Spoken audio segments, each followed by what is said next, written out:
به نام خداوند جان و خرد که از این برتر اندیشه بر نگذرد. درود به شما مردم عزیزم با هر گویش و زبانی.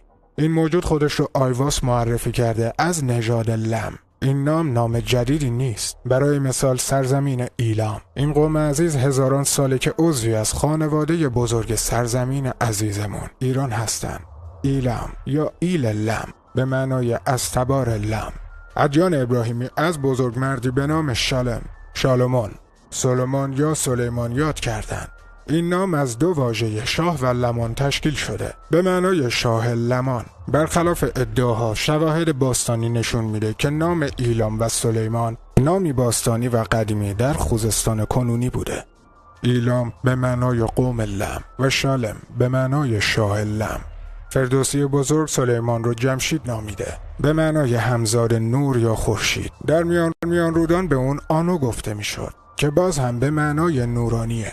کلمه آن در انگلیسی که به معنای روشنایی از نام آنو گرفته شده. گفته شده دیوها و پریها تخت اون رو به پرواز در می آوردن. کتیبه اون در میان رودان یافت شده. دیوهایی که در حال بلند کردن یک شی پرندن. جدای از شباهت سازه های باستانی در جهان، این نماد که ما اون رو به فروهر میشناسیم توسط قوم باستانی آزتک که در مکزیک کنونی زندگی میکردن هم به تصویر در اومده با تفاوتی بسیار جزئی. شاهان باستانی خاورمیانه با افتخار خودشون رو از تبار این مرد معرفی میکردن. کسانی که خون اون رو در رگهاشون داشتن برای مردم عام مقدس بودن. قبل از ادامه و توضیح درباره انجمنهای مخفی باید امشب مواردی رو خدمتتون توضیح بدیم.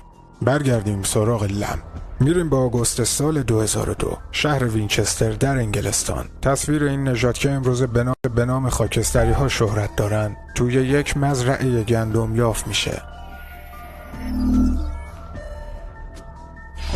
کنار اون تصویر در یک دایره با بیناری کد یا کد عددی به ما پیغامی داده شده. مراقب باشید. حامل هدیه های دروغین و شکستن وعده هایشان. درد زیاد اما هنوز زمان هست. خوبی در خارج وجود دارد. ما مخالف فریبکارانیم. بسته شدن مجرا. طبق گزارش شاهدان عینی و مزرعه داران، اشکال هندسی واقعی توسط اوربای درخشان به وجود میاد.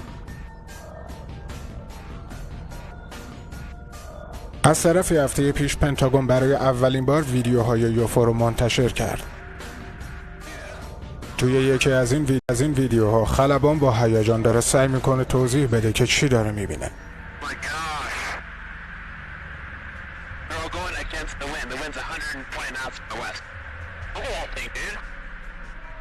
یکی دیگه از این ویدیوها توسط یک جت F-18 توی سواحل جنوبی اقیانوس اطلس یا آتلانتیک ضبط شده، ولی ما ترجیح میدیم ویدیوی غیر رسمی رو خدمتتون ارائه بدیم، چون همین ویدیوهای منتشر شده توسط پنتاگون هم تا قبل از یک هفته پیش غیر رسمی بودن.